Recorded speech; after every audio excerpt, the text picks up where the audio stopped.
Well, good afternoon, everyone. It is my pleasure to welcome you to our Effective Teacher Induction webinar. My name's Kate Shawland and I'm a Quality Teaching Advisor here at the Quality Teaching Academy at the University of Newcastle, and I'll be moderating this afternoon's webinar. This is our first QT Academy hosted webinar of the year, and it's a really exciting topic to be diving into, so welcome. I'm just going to really quickly give a plug for our major conference, which is happening later this year before I get underway.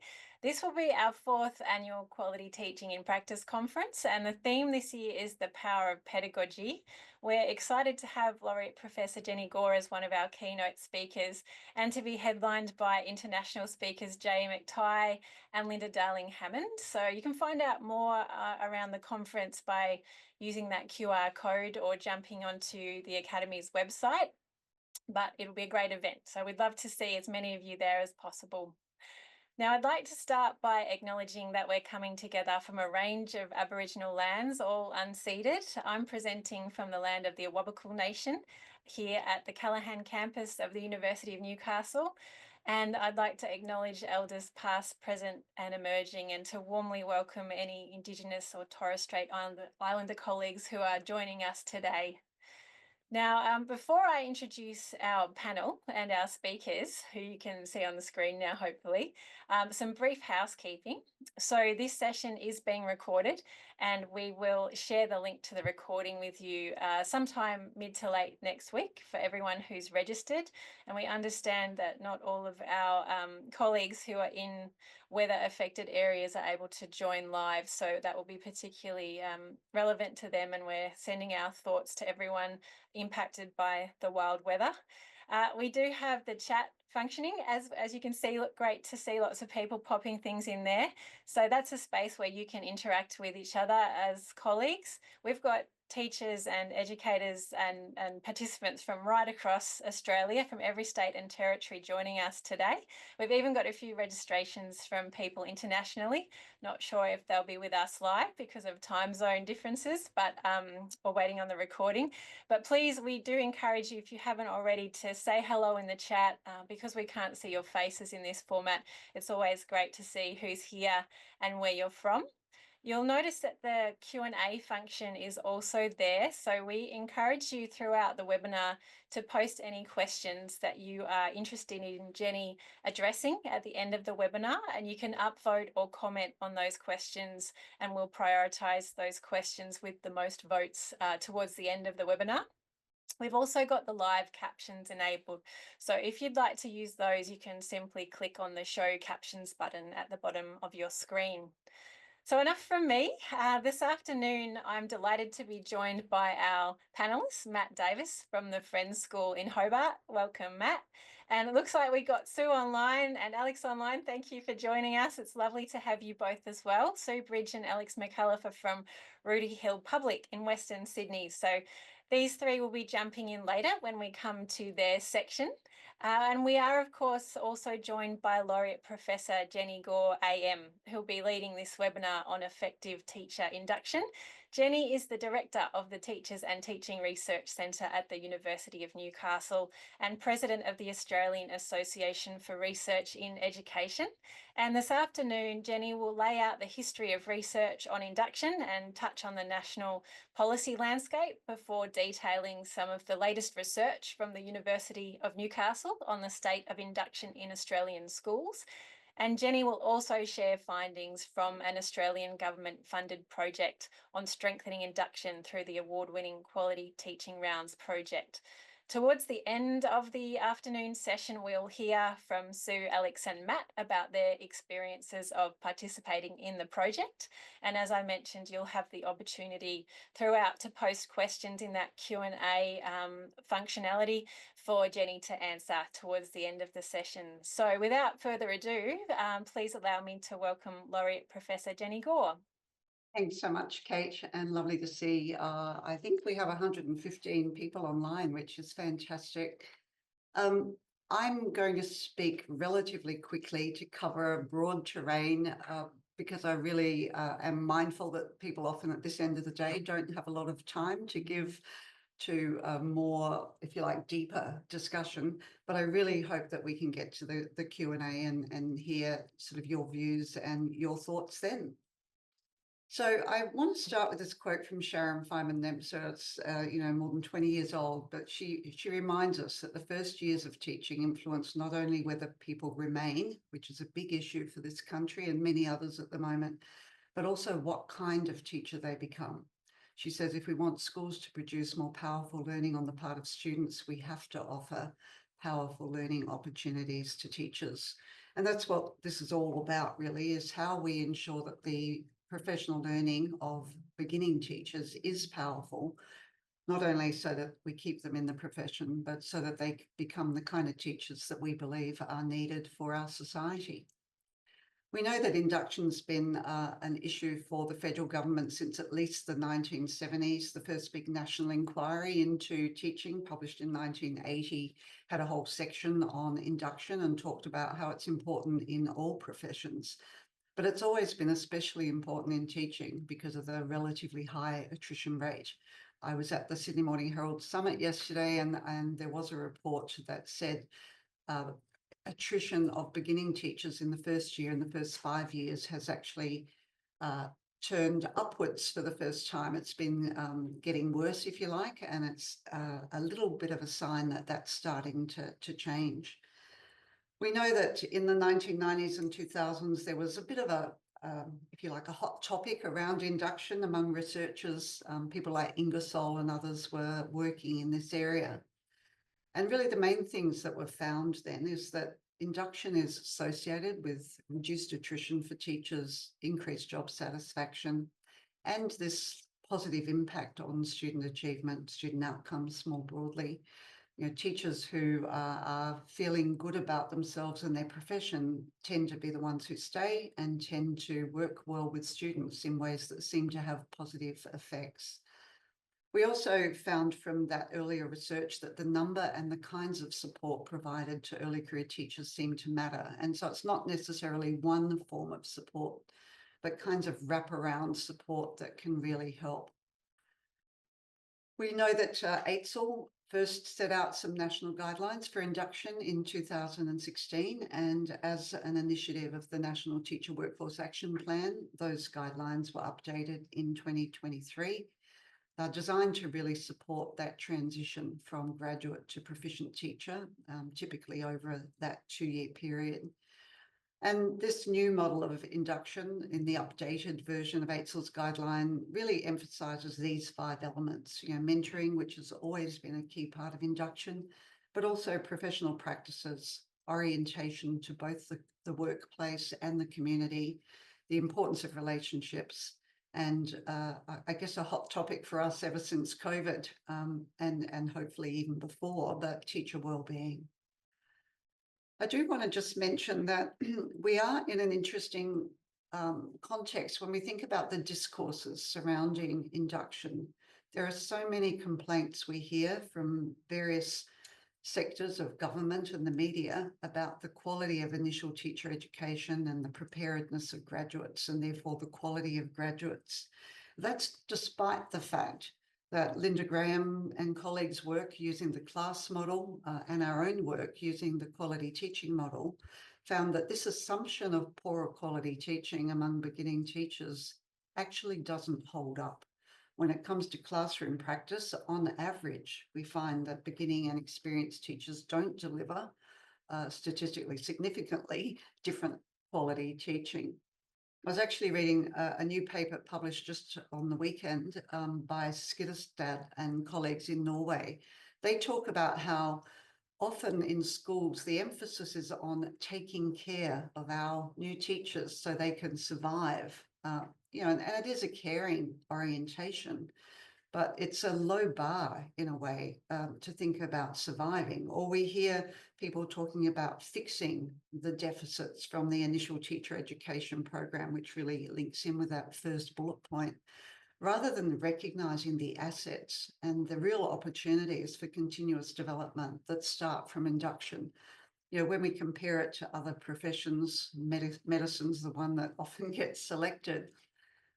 New graduates of medical degrees are not treated as if they come out with all of these problems that need to be fixed. They're treated as junior doctors who have much to learn, but also who have much to offer. And I think that is a really interesting way to think about the discourses surrounding early career teacher induction. We know from our own research that has been funded as another National Teacher Workforce Action Plan initiative, where we've been commissioned to expand quality teaching rounds as a form of professional development. We've learned a few things about the state of induction. I will just say that we know that teachers find a lot of professional development to be a waste of time, is the wording we often hear. It's sometimes seen as a bit condescending. It's sometimes seen as missing the mark, certainly not a point of need. Quality teaching rounds is all about professional development, and I guess, spoiler alert, I'll be showing you some of the very positive impacts that it seems to be having. But what we found about what teachers are telling us is happening in terms of induction in Australian schools around this project, and it's a national project, is that there's extreme variation in the induction experiences and programs and practices that have been provided across states and across sectors. I'm not suggesting that one state is doing it better than another. Some sectors, especially sectors where they have more disposable income, if you like, seem to have more fulsome programs of induction. And what we're seeing is some beginning teachers are pretty much been left to fend for themselves, thrown in the deep end, and others are having really quite broad and deep experiences of induction. We also are finding that mentoring is by far the most common induction practice, and that's terrific. There has been work done on some of the limitations of mentoring, one of which is that people can become dependent on their mentors. And of course, it's the quality of the mentor and the quality of any mentor training that can really affect whether mentoring is a successful practice or not. We see that at the moment, induction is largely seen to be orientation to the workplace, and not so much the community, but really all about orientation, and often conceived as really to get our graduates through the process of accreditation. Mostly induction programs are only provided for a year, sometimes two, or at least until that proficient status is reached. And we also find that many experienced teachers, excuse the acronym, it's just a short way of expressing this. Many experienced teachers want to support early career teachers, but they actually don't have any opportunities to do so. They're not in roles within their schools where it's an option. And of course, the conditions in many schools make it very hard for experienced teachers to dedicate time to induction, and especially time that they would like to dedicate. As I said, quality teaching rounds, from all of the research we've been doing over now nearly 20 years, offers a very powerful approach to the induction of beginning teachers. This is our argument. It's what we're testing in this project, and a way of also supporting those experienced teachers who have responsibility for supporting induction. And we know that it's resulting in greater job satisfaction, better morale, better teaching and learning outcomes. The project I'm talking about was funded by the Australian government to the tune of $5.3 million. It's called Strengthening Induction Through Quality Teaching Rounds, as Kate said. And just there, I've got names of members of our team who are involved in conducting this research. It is a national cross-sectoral project, as I mentioned. We have schools in every state and every territory currently involved. And it is cross-sectoral. We have government, Catholic and independent schools represented roughly at their representation across the Australian schooling system. I would say the representation currently of Catholic schools is a little bit lower than what we might expect. Otherwise, the study is really quite representative. What the project is enabling is free, at no cost to schools, quality teaching rounds professional development for groups of 4 teachers up to a total of 1,600 teachers. And schools can have as many groups of 4 as they like, providing they have 2 teachers in their first 3 years of full-time equivalent practice and 1 teacher who's more experienced. And we realise there are challenges with defining early career and experienced in this way. We might say experienced teachers after 5 years or 7 or 10, but we obviously didn't want to leave teachers out between that 3-year and some arbitrary higher mark. So I guess we appreciate that when we say experienced teachers, some of them are not that experienced, but we also know that you can have 1 year's experience many times over. And some teachers get an amazing array of experiences in their first year or two, particularly in regional, rural and remote areas where teachers are often given lots of big jobs. As I said, it's a 4-year project, started in July of 2023, and we're around about 18 months into it now, a little over that. The project aims to improve early career teacher morale, self-efficacy, well-being and job satisfaction through quality teaching rounds, and obviously therefore to enhance the level of retention that we see with early career teachers. At the same time, we're deliberately trying to support experienced teachers with their role during teacher induction, and that's why we have those intergenerational, if you like, groups of 4 involved in this study. I know some of you will be really familiar with quality teaching rounds and others not. So very briefly, for those who are new, it is an approach to teacher development that's designed to empower teachers to empower each other and to really minimise the external role. In many ways, we have mentors working with mentees. Well, this is teams of 4 teachers working together. And it has some features that are very different from mentoring in that it's more reciprocal and flatter, if you like, power structure there. It all centres on the quality teaching model, which has these 3 dimensions, ensuring that every lesson has some intellectual depth where we're really helping students to develop that deep understanding of important knowledge, where classrooms are places that boost student learning and where we're connecting that learning to students' lives and the wider world. And it's as simple as that. We ask teachers to be mindful of these 3 dimensions of practice in every teaching experience that they have and every assessment experience. And I think that sometimes people get caught up with all the detail. And also with teaching, we often think about the specific practices that we use, giving good feedback, providing worked examples, etc. But these principles seem to be a really fabulous way of anchoring teachers' orientation. It's about clarifying, what am I trying to achieve here? In many ways, it's about the practice of teaching rather than just teaching practices. Both are important, but I think that we often get caught up in the practices and forget about, if you like, the purposes, what we're trying to achieve. These are the 18 elements that sit underneath the model. We have 1 to 5 codes applied to each of these, where we provide a whole level of specificity.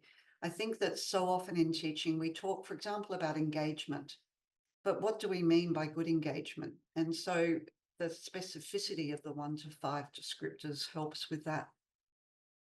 The model also addresses how we treat knowledge, how we treat students. It has equity concerns embedded in it. It has behavioural concerns as well. It's a model that tries to address the complexity of teaching rather than reducing it to 1 or 2 skills at a time. We know that teachers don't have the luxury of focusing only on one thing at a time because classrooms are busy places where things are happening simultaneously, somewhat unpredictably, and in that kind of multi-dimensional way that has always characterised teaching. I think Ken Zeichner, who was my PhD supervisor many years ago, did a study where they found there were 1,001 practices. I don't know where the 1 came from, but 1,001 different practices that teachers use in a day when they're working with a class. It's kind of mind-boggling. The process of rounds brings together groups of 4 teachers, as I said. They begin by discussing a reading, and the idea here is to really develop new shared knowledge and to build a sense of community. Teachers find it easier to go in and watch each other teach when they already have established a relationship. And, we talk about professional learning communities of teachers, not as a synonym for group. It really is about being professional, learning together and developing that sense of community. They then watch one member teach a whole lesson. We do whole lessons because we believe it's more respectful of teachers and of the teaching learning process. And so it's a really central component of this. Walkthroughs and other processes have a place in schools, but when you're focused not only on the teaching but the learning, it's really important to watch whole lessons. It's often in those last few minutes where teachers bring it all together. Teachers then code the lesson individually on the 18 elements of the model. Sounds onerous, but after a couple of times, teachers take only about 10 minutes to really code the lesson. And then they have an extended discussion afterwards. And that's where, if you like, the real learning happens as teachers try to come to agreement about the best code for each element, not because the number matters, it's the discussion that teachers have where the richness lies. It's also confidential. The numbers remain confidential to the group. There's no going back and saying, oh, I can't believe Jenny only got 1.5. We talk a lot in the 2-day workshop about how we ensure that this is a really positive process. So in the project so far, we've had more than 780 teachers who have been to a quality teaching rounds workshop and engaged in the process. I think we have at least another 40 who've already signed up. So we've hit the halfway mark, if you like, in this project. We will be recruiting schools right up until the end of 2026, unless we hit that 1,600 mark sooner. And we have had a recent boost in numbers of schools that have expressed interest. Blue schools, as you can see here, are ones that have been recruited, and I love that they're all over the country. And the grey schools are schools that have expressed interest, and we're still working with them to get them signed up. The design of the study is really quite simple. We are asking teachers to attend a 2-day workshop. It's available both online or face-to-face. 4 teachers per school have free access to this workshop, as I said. They don't all have to come to the same workshop. You can have 2 and 2, for example, if it's better for your school. So they attend the workshop and then they do a set of rounds. So the rounds, the provision for doing rounds is something the school needs to make possible. It's a an interrupted time series design where we get teachers to complete 2 surveys prior and 2 after. This is because if we just do 1 survey pre and post, we know that people can have good and bad days. And they also complete a survey annually while ever they're in the study. And we also interview a number of teachers and their school leaders or principals. Schools get access to this fully funded 2-day professional development and also to the benefits that come from quality teaching rounds. I'll talk more about those benefits in a moment, but schools, we also offer an opportunity for people who are responsible for induction or for principals to attend a 1-hour webinar. I think it's 1 hour, maybe 90-minute webinar, just to give them a real understanding of the process. We know that often leaders who understand what's happening with these kinds of initiatives can show greater commitment, and that can help it to really get embedded in a school. What I wanted to share with you, though, is our early findings, 18 months of analysis. We've looked at this every 6 months and the patterns are the same. Burnout's going down. This involves about 300 of our teachers. Burnout's going down, shared vision is going up, trust and respect going up, and teacher wellbeing going up. At the bottom, we have measures of teacher self-efficacy. We see overall effective practice going up, but also the subscales of classroom management, instructional strategies, and student engagement all going up. We know that efficacy is really hard to shift in schools, and so it's really exciting to see that. When we compare beginning and more experienced teachers, we see the trends are pretty similar, but I think what's most fascinating is at the bottom of the slide, that we see our more experienced teachers starting higher on efficacy, but growing just as much as our earlier career teachers.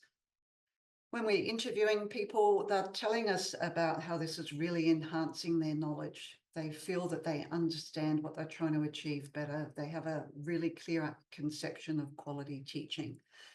It's changing aspects of their practice, not in a kind of holistic way. I've been doing this and now I'm doing this new thing.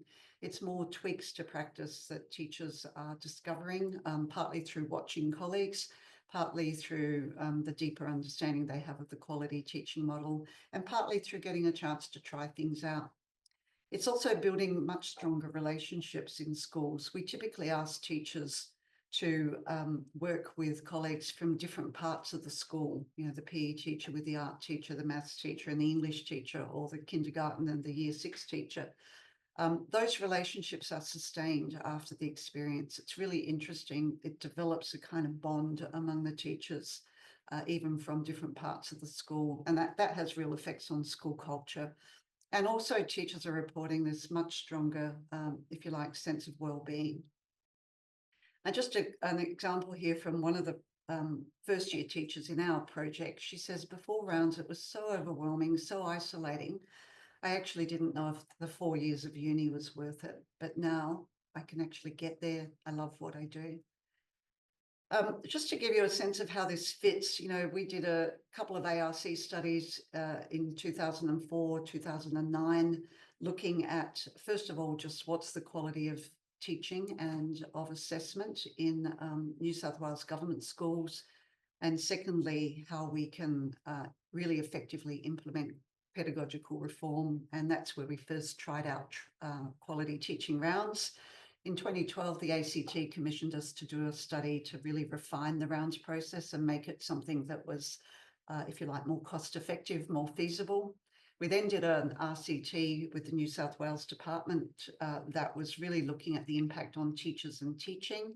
And then the Paul Ramsay Foundation effectively tapped us on the shoulder and ended up commissioning us to work with them over a 5-year period with $17 million, during which we did 4 randomized controlled trials and a whole lot of other research. And now this strengthening induction project funded by the federal government is sitting behind that work.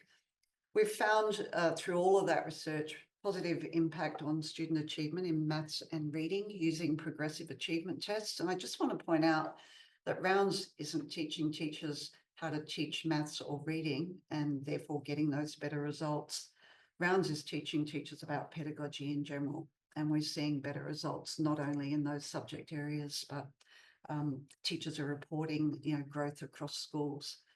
Better outcomes. These are statistically significantly better outcomes in both years 3, 4 and 5, 6. We did a study in Victoria just on the heels of COVID, and it was underpowered. We just didn't get enough data to be able to make claims there.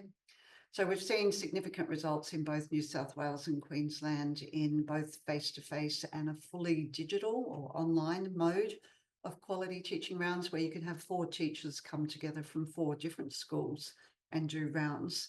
And that's a very interesting process. We've seen significant results when I've led the workshops and when our advisors like Kate have led the workshops. And also there's been an independent trial done by the Institute for Social Science Research at the University of Queensland. Teachers tell us things like, it's the first time I feel I'm actually teaching. Until now, I've just been giving students work to do, which is kind of a profound statement of the difference it can make.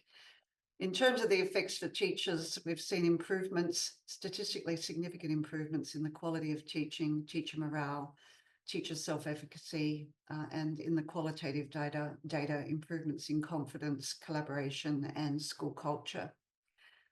Most of the research we've done has been with groups of teachers or groups of students within schools, but we've also done work with whole schools. And I'm just going to show you a very quick video from our work with Cessnock High School.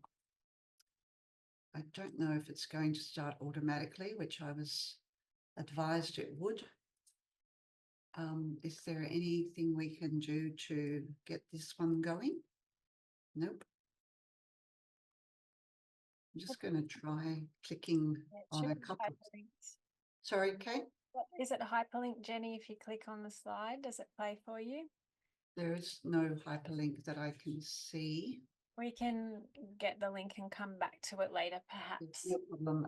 And basically what happened at Cessnock High School, which is one of the Hunter's most disadvantaged, one of the state's most disadvantaged schools, with 75% of kids in the lowest socio-educational advantage quartile and 25% Indigenous students.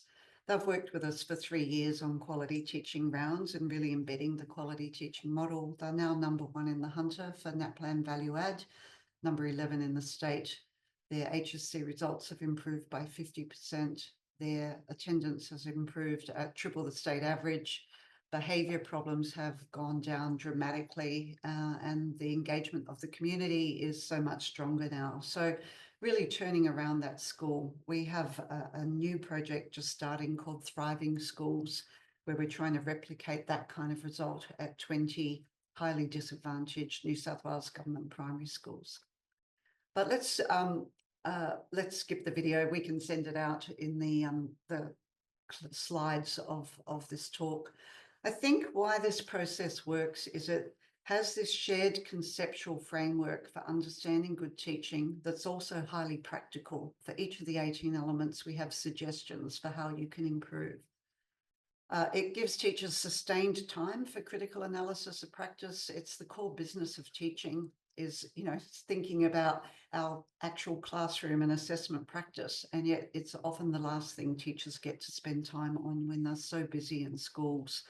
This quarantining of 4 days of teachers' time to get these kinds of results is really quite significant. And it also really does establish a climate of trust among teachers that supports their learning.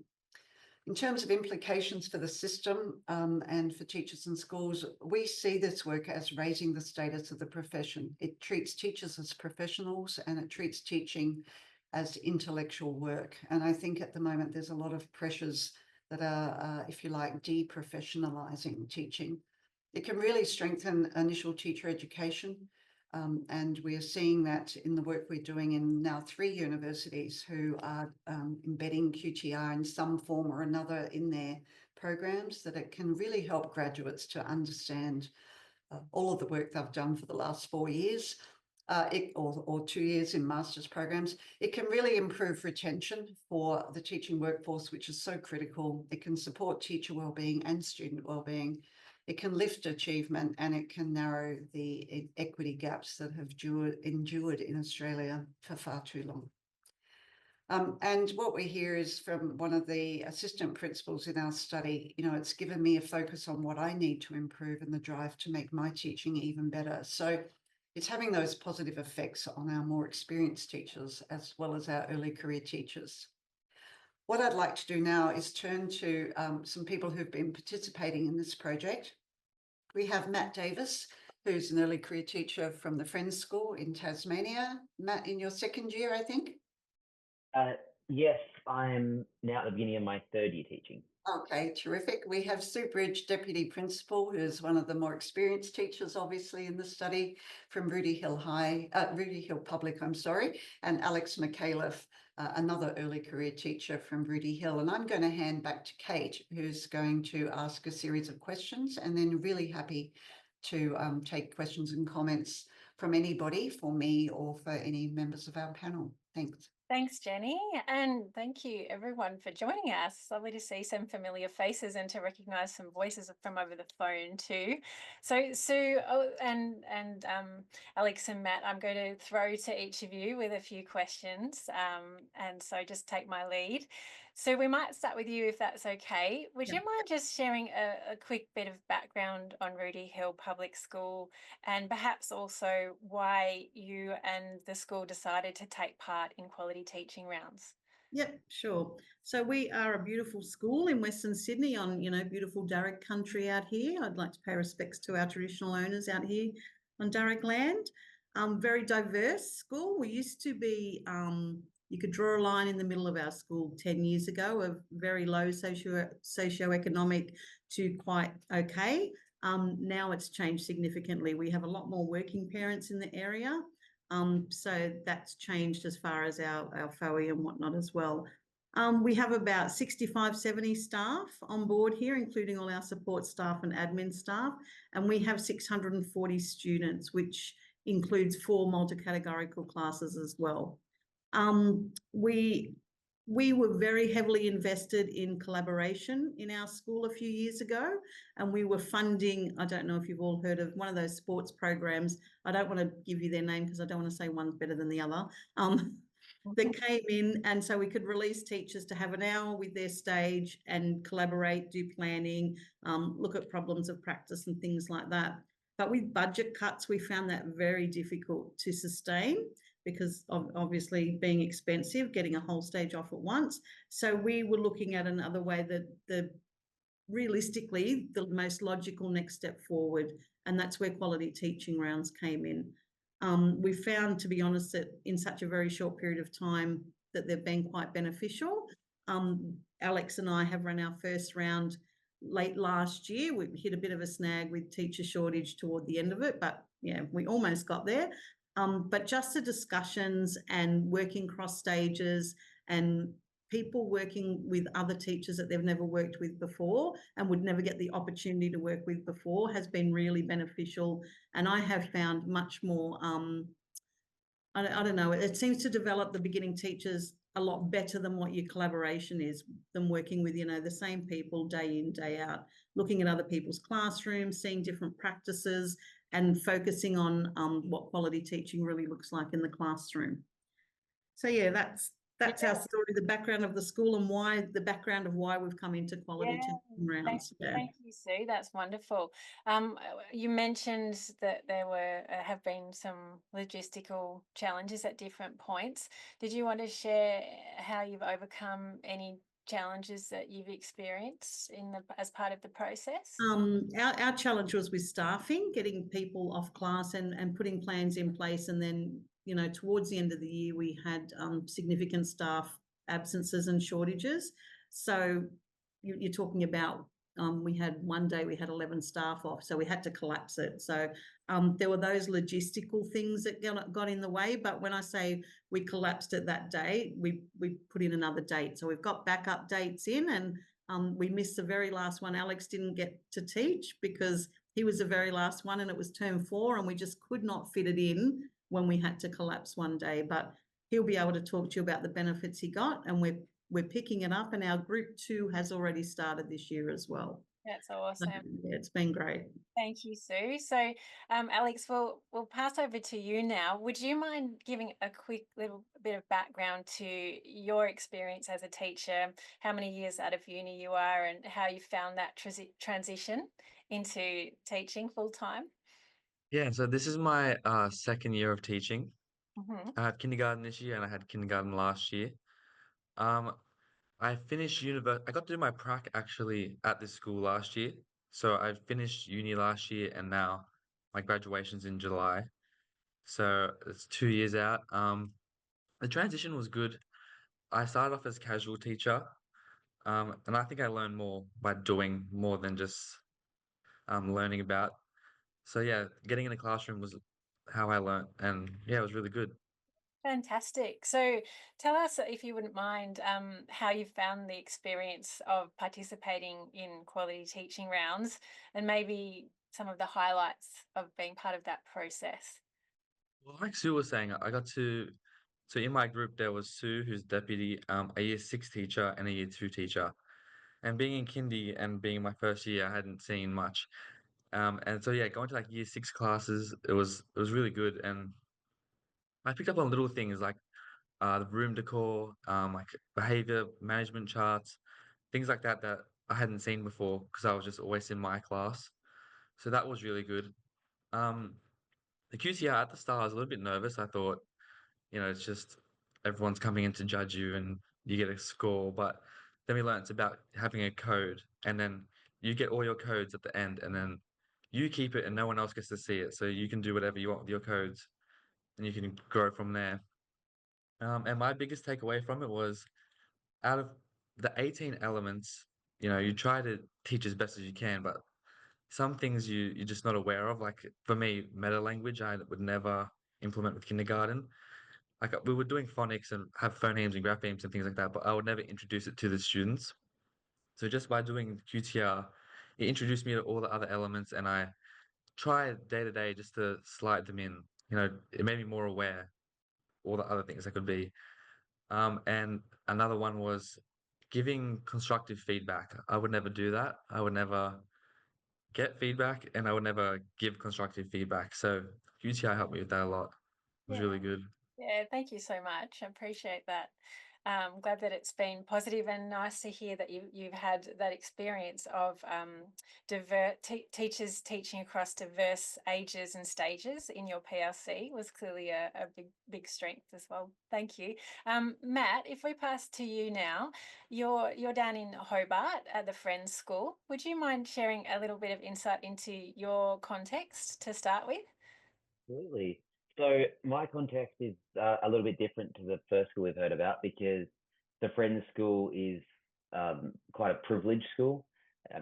Obviously this is in a Tasmanian context, so it's not like insane, but it's certainly, we find that in terms of the demographics of students who actually access and are able to access the school, it's not necessarily representative of the wider Tasmanian population.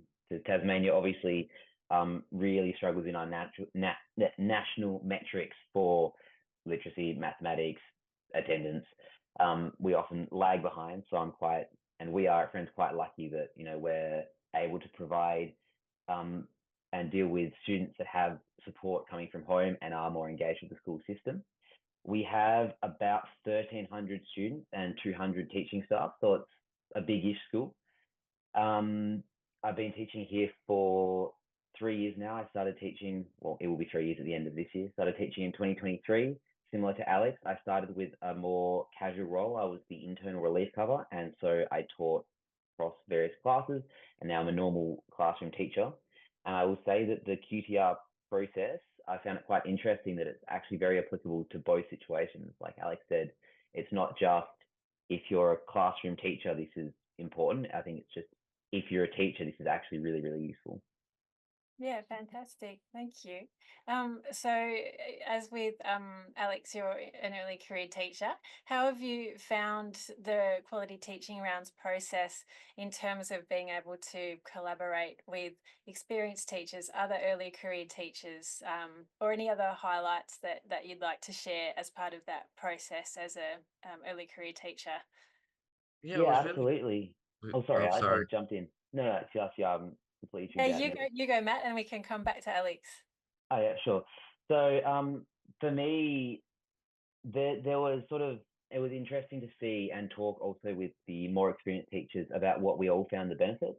So, as an early career teacher, I found when I went through university, there was a lot of theory, and I was like, wow, this is really cool, but I don't know what's the best. I don't know what's like older. Do we still use this? Is this relevant? I didn't really have a practical grounding to apply the theory that I learned. Similarly, when I went on prac as part of uni, I was just really focused on doing prac and getting my grades and getting the piece of paper that says, "Hey, I'm a teacher." So I sort of learned all this stuff, but didn't really feel I was able to apply it effectively. So then, having worked for a year and a half before I did my QTR workshop and then did some rounds, it meant that I had a practical grounding to then apply the theory that we were discussing.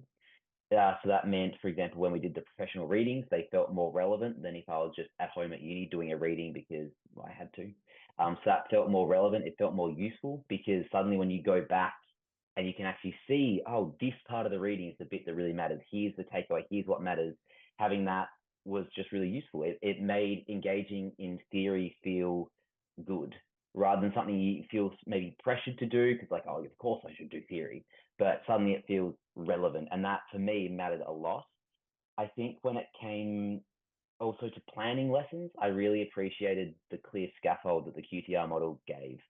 So I think for the more experienced teachers, you're very good at planning lessons and doing lessons, and the benefits are different. But for me, having this clear structure, like if I'm planning a lesson, I can go, oh, have I engaged with this dimension? Do I need to? Maybe not in this lesson, but it's worth thinking about. Yeah. That probably also links with some discussions I had with more experienced teachers in that the benefit they really found was that it provides a framework for reflection.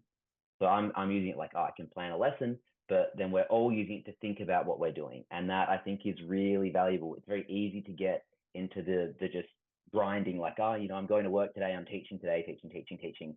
And you don't necessarily think about what you're doing. And this provided the opportunity to step back and think about what we're doing, why we're doing it. Does this bit matter? Yes, it does. Like, it's really great that I did this bit. And then you can feel good and you can talk to your peers and feel good. And then also, like Alex said, as a young career teacher, when you go and see other people teach, it's incredibly valuable. Yeah. You go through uni and you have 3 pracks, right?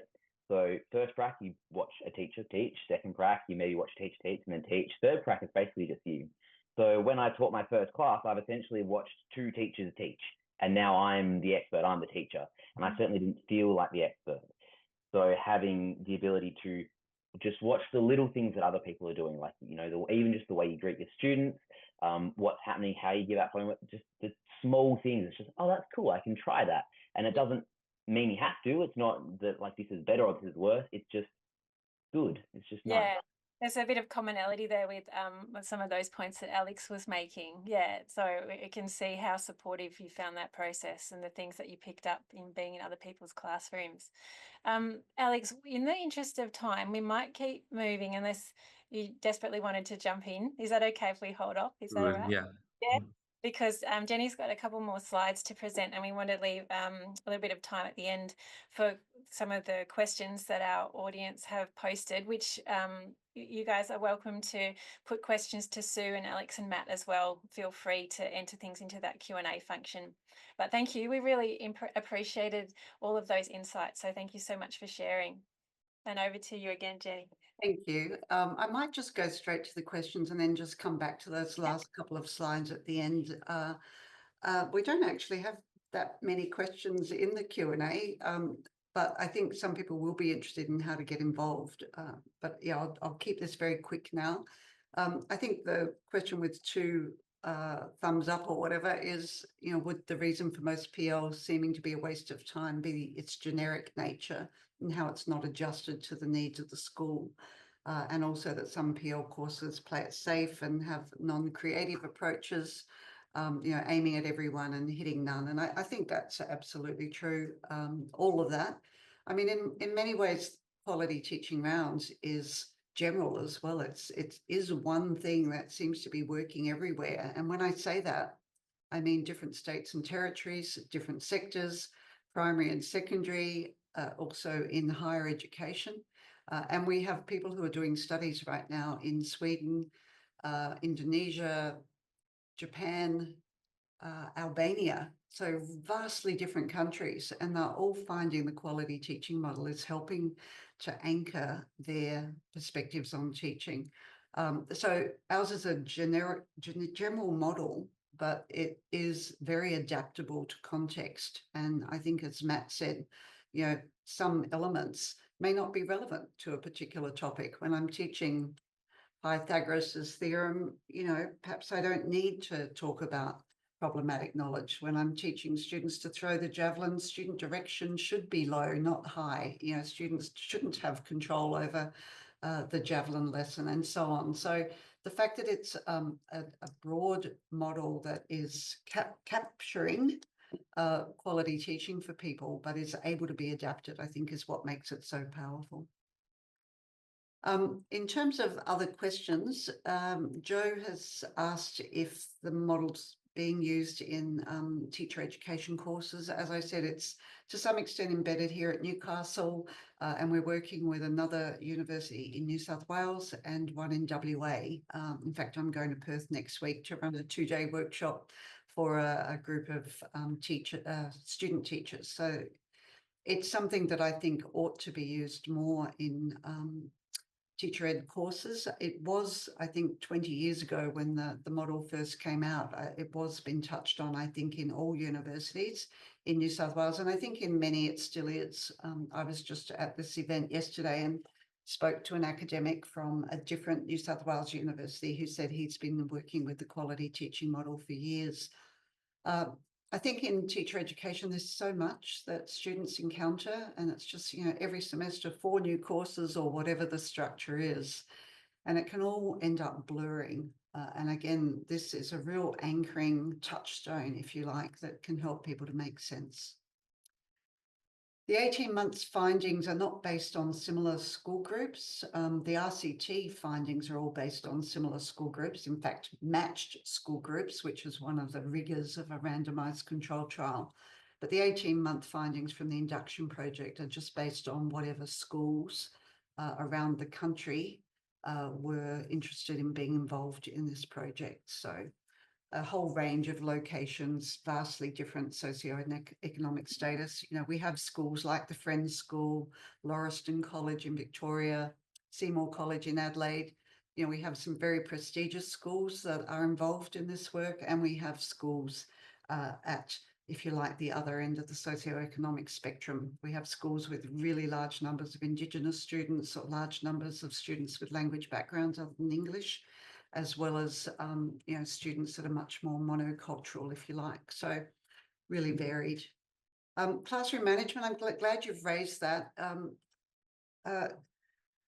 I'm trying to say a lot quickly. I attended a lecture back in 1983 that I've never forgotten. Walter Doyle, who's a very well-known American academic, said order in classrooms fundamentally rests on activities rather than rules. And I think that's so true. And I think the same is true what we're finding. And the Cessnock story is a really classic illustration of this, that when students are having productive learning experiences, behaviour issues can actually move into the background. Now, we're not saying it's the panacea, it's the be all and end all, but we certainly have seen major improvements in student behaviour when the learning is intellectually challenging for them at the right level, when classrooms are environments that really support student learning, not just keeping kids busy or happy or safe, but actually support learning. And when we make learning relevant to students' lives and to the wider world. And that's often little things. You just add a sentence in about something that happened in the news or whatever, and it can bring it to life in ways that otherwise may not be the case. There's also a question here saying around similar to mentoring methods used in systems like Singapore and across Europe. I think I've already spoken a little bit about how it goes beyond mentoring because of the relational aspect of it. It's about making sure that people don't end up dependent on their mentor, but actually develop, as we said earlier, empower teachers to feel confident about their own practice. And one of our guests, I can't remember which now, said affirming. You know, the process is really affirming for teachers. It highlights some things to work on, but mostly it gives teachers lots of positive feedback. And I think that's one of the strengths of this process. So it is similar to, you know, observation processes and things that are elsewhere. You know, people often say, is it similar to instructional rounds? Well, instructional rounds ask people to focus on one problem of practice. And what we would say is that you can focus on one problem, but it might not be the one problem that's actually holding student learning back. So the complexity of our model is something that we think really enables it to be powerful for all. And just quickly, the last question I'm going to take that I can see on my screen at least is, would the model work in early childhood? I believe it would. I think that focusing on what are the key ideas, you know, whether it's more and less, for example, that you want students to engage with, being clear about what's the learning I want to occur here. How do I ensure a positive environment for these kids? I have high expectations for them. I'm clear about, you know, what good looks like, that I, you know, develop high levels of engagement, even if that's parallel play. It's a helpful device for people to think about. And of course, making learning significant. I think early childhood educators do that really well already, but it's certainly something that could be applied. So do I need to share my screen now, or is someone else ready to go? I can probably just very quickly finish off with these couple of slides, but I'm not getting slide one. Share, sorry, Tom's helping me. Here we go. Thank you. Very quickly, just to finish off, need to get this going. Here we go. If anyone isn't already involved in rounds and in this induction project, you can submit an EOI at any time. If you've already done it with one group, but you're in a new school year and you've got more early career teachers who you'd like to put through the process, very easy. In terms of getting signed up to the study, all we need is principal consent from the 4 teachers who are being involved. They do their 2 10-minute surveys about a week apart. They come to a 2-day workshop all together or in separate occasions. They then do their set of rounds in schools, and then they do the surveys after they have completed. So it's a pretty low burden study for kind of fabulous results that we seem to be getting. If you didn't catch the QR code, or if you want to reach out to anyone, there's a phone number, an email address, and Tarina is our fabulous project manager. And I will just come back to the power of pedagogy, our theme for this year's Quality Teaching and Practice Conference, where we not only have the academic presentations, but we often have about 20 or so presentations from people who are working in schools and who share what they're benefiting from through their engagement in quality teaching rounds. So this was about induction. We are getting powerful evidence that this process is really making a difference for beginning teacher induction, and it's a chance to get engaged while having the funding, or a big chunk of the funding at least, provided by the federal government. So thoroughly commend it to people. We are starting to publish out of this project, and there'll be a lot of papers that come out over the next 2 to 5 years probably, as we manage all of the large amount of data that we have. So I think finishing us almost on time, Kate. That's perfect. Thank you so much, Jenny. So allow me to thank Jenny for sharing all of that research and insight with everybody who was able to join. And thank you also so much to Sue and Matt and Alex for joining us and sharing your insights. We really appreciate that you did that with us. So thank you. Thanks for having us, Kate. Yeah, a real pleasure, and wishing everyone well for the rest of term 1 as it gets busy. So thank you. And this, as I mentioned earlier, this recording will be made available to everybody over the course of next week. You'll receive an email. So thank you and take care. Bye, everyone.